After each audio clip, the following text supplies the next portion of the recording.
بسم اللہ الرحمن الرحیم۔ پاکستان کے بیشتر علاقوں میں آنے والے سیلاب کی تباہ کاریوں سے اس وقت پوری دنیا واقف ہے۔ پاکستان اور آزاد کشمیر میں رہنے والا ہر فرد و بشر متاثرین کی مجبوریوں، ان کی بے بسی بے کسی سے واقف ہے، اور اس وقت پاکستان بھر میں متاثرین کی بحالی کے لیے حکومتی سطح پر اور سرکاری اور غیر سرکاری تنظیمیں اور اپنے اپنے طور پر انڈیویجولی لوگ اس کو بہتر بنانے کے لیے اپنی خدمات سر انجام دے رہے ہیں۔ آج کی اس ویڈیو میں ہم آپ کو بتائیں گے کہ امدادی کیمپوں میں شہریوں کی طرف سے کچھ چیزیں ایسی پیش کی جا رہی ہیں جو فوری طور پہ ضرورت نہیں ہے۔ سب سے پہلے ہم ذکر کریں گے کہ متاثرین کو امدادی سامان بھیجتے وقت کن چیزوں کا خیال رکھنا چاہیے۔ سامعین، متاثرین کے لیے جب آپ امدادی سامان بھیجیں تو اس چیز کا خیال ضروری ہے کہ انہیں دراصل فوری طور پر کس چیز کی ضرورت ہے اور کیا سامان چند دن بعد چاہیے ہوگا۔ حکومتی تخمینے اور فوری اقدامات کے لیے جو پلاننگ کی گئی ہے، صدر پاکستان ڈاکٹر عارف علوی نے میڈیا کو ہدایات جاری کی ہیں کہ عوام کو حکومت کی طرف سے شناخت شدہ ضروری اشیاء نظم و ضبط کے ساتھ حکومت کے قائم کردہ کیمپوں میں اور جو اس کے توثیق شدہ چینلز کے ذریعے عطیہ کرنے کی ترغیب دی جائے۔ ان کی طرف سے جاری شدہ بیان کے مطابق ریڈی میڈ فوڈ پیکٹ، تازہ کھانا، دال، نمک، تیل سمیت روزمرہ استعمال کی اشیاء بشمول ماچس کے ڈبے، موم بتی کے پیکٹ، مٹی کا تیل، سولر لیمپ، پولی تھین کی چادریں، فرش پر بچھانے کی دریاں، ترپال، مچھردانیاں اور کمبل اس لسٹ میں شامل ہونے چاہیے۔ ڈان اخبار کے مطابق سیلاب زدہ علاقوں میں حکومت کی جانب سے ابتدائی طور پر فوری ضروریات کی نشاندہی کے لیے تیار کی گئی رپورٹ میں بتایا گیا ہے کہ متاثرہ افراد کو فوری طور پر ریلیف فراہم کرنے کے لیے کم از کم 72 ارب 36 کروڑ روپے درکار ہیں۔ ابتدائی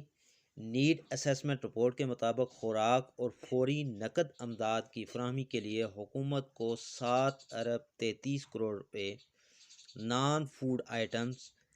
کے لیے 8 ارب 7 کروڑ 13 لاکھ روپے کی ضرورت ہے۔ یعنی نان فوڈ آئٹمز کے لیے 8 ارب 7 کروڑ 13 لاکھ روپے کی ضرورت ہے، جبکہ طبی امداد سے متعلقہ اخراجات کے لیے 1 ارب 6 کروڑ 27 لاکھ روپے درکار ہیں۔ حکومت کو بارشوں سے آنے والے سیلاب کے نتیجے میں مویشیوں کے نقصان کی تلافی کے لیے بھی 9 ارب 24 لاکھ روپے درکار ہیں، جبکہ ابتدائی تخمینے کے مطابق امدادی سرگرمیوں کے لیے درکار مشینری اور متعلقہ آلات کی خریداری پر 4 ارب 6 کروڑ 46 لاکھ روپے کی لاگت آئے گی۔ دوسری جانب سیلاب سے تباہ ہونے والے کم از کم 82,000 مکانات کی تعمیر نو کے لیے فی مکان 5 لاکھ روپے کے حساب سے بھی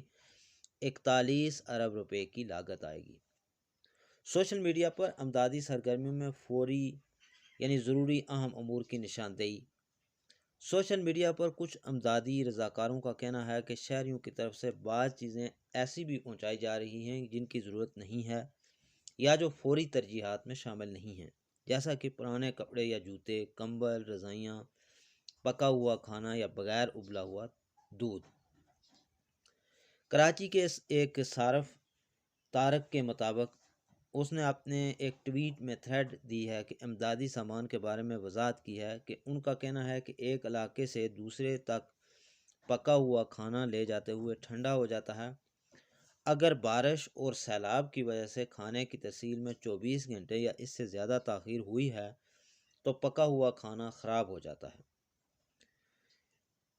تاخیر کی وجہ سے پکا ہوا کھانا خراب ہوتا ہے، جس کا استعمال کئی بیماریوں کا سبب بن سکتا ہے، اور یہ مدد ایک قدرتی آفت کے بعد دوسری آفت پیدا کر سکتا ہے۔ وزیر ماحولیاتی تبدیلی سینیٹر شیری رحمان نے متواتر بارشوں اور سیلابی صورتحال کو غیر معمولی انسانی المیہ قرار دیتے ہوئے کہا ہے کہ اس صورتحال کا مقابلہ کرنا کسی ایک صوبے یا ملک کے بس میں نہیں، اس کے لیے اقوام متحدہ سے مدد طلب کی جائے گی، نیز امداد کے لیے عالمی اپیل بھی کی جائے گی۔ وفاقی وزیر ماحولیاتی تبدیلی کے مطابق ان سیلابوں سے پنجاب، سندھ اور بلوچستان میں 8 کروڑ افراد متاثر ہوئے ہیں اور ان کی شدت 2010 کے میگا فلڈ سے بھی زیادہ ہے، کیونکہ اس سیلاب کا پانی دریاؤں کے اندر تھا، جس سے دریاؤں کا قریبی علاقہ ہی متاثر ہوا تھا۔ مگر شدید بارشوں کے اس سیلاب کے اثرات وسیع تر نوعیت کے ہیں، جن میں جنوبی پنجاب، سندھ اور بلوچستان کا بڑا حصہ شدید متاثر ہوا ہے۔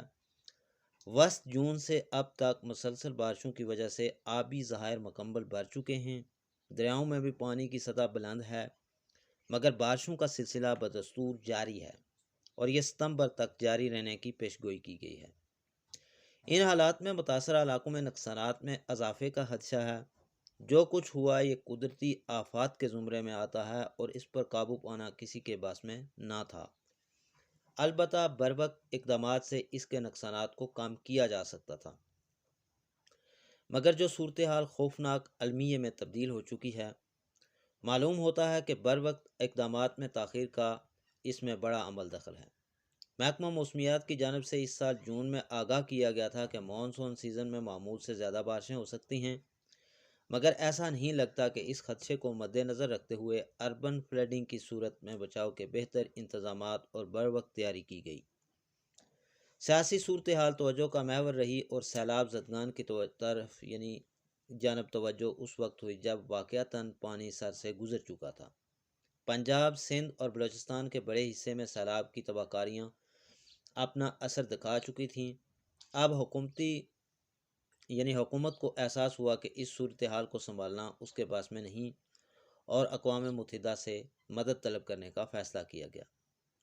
سیلاب زدہ علاقوں سے خیموں، دواؤں اور خوراک کے بحران کی خبریں تواتر سے آ رہی ہیں اور اقوام متحدہ کی جانب سے امداد پہنچنے تک سیلاب زدگان کو بھوک، شیلٹر اور بیماریوں کی صورت میں مزید مشکلات سے گزرنا پڑے گا۔ متاثرہ علاقوں میں بارش مسلسل جاری ہے اور یہ سلسلہ آئے روز تک جاری رہنے کی اطلاعات ہیں، جس سے سیلاب زدگان کی مشکلات اور نقصانات میں اضافے کا اندیشہ ہے۔ ملک کے رفاہی ادارے ان حالات میں متاثرین کے لیے امداد پہنچا رہے ہیں، مگر ان کے متحرک ہونے میں بھی دیر ہوئی اور رفاہی اداروں کی کیپیسٹی کا سوال بھی ہے۔ اس ہنگامی صورتحال میں عوام، خاص طور پر سمندر پار پاکستانیوں سے اپیل خاصی مددگار ثابت ہو سکتی تھی، مگر یہ فیصلہ ہونے میں بھی تاخیر ہوئی۔ مگر ان اپیلوں سے قبل حکومت کو سیلاب زدگان کی جانب متوجہ ہونا چاہیے تھا۔ وفاقی وزیر ماحولیاتی تبدیلی نے حالیہ صورتحال کو 2010 کے بڑے سیلاب سے شدید قرار دے کر ہماری آنکھوں میں دول جھونک دی ہے، ہماری آنکھیں کھول دی ہیں۔ مگر 2010 اور آج کے حالات میں جو فرق نمایاں وہ یہ ہے کہ اس وقت سیلاب زدگان کے مصائب سے آگاہی اور ان کی بروقت امداد کے لیے حکومتی اور عوامی سطح پر آج کے مقابلے میں کہیں زیادہ سنجیدگی پائی جاتی تھی۔ اس کا نتیجہ عالمی تعاون کی صورت میں بھی سامنے آیا۔ اگر حالیہ سیلاب اس وقت میگا فلڈ سے زیادہ خطرناک ہیں تو ضروری ہے کہ حکومت 2010 کی حکومت کے مقابلے میں زیادہ فکر مندی اور سنجیدگی دکھائے۔ تاہم ایسے حالات میں ذمہ داری صرف حکومتوں پر عائد کر دینا کافی نہیں، اصولی طور پر اس کے لیے قومی یکجہتی کی ضرورت ہوتی ہے اور سیاسی اختلافات کو بھلا کر قومی اور انسانی ہمدردی کے جذبے کے ساتھ کام کرنا ضروری ہوتا ہے۔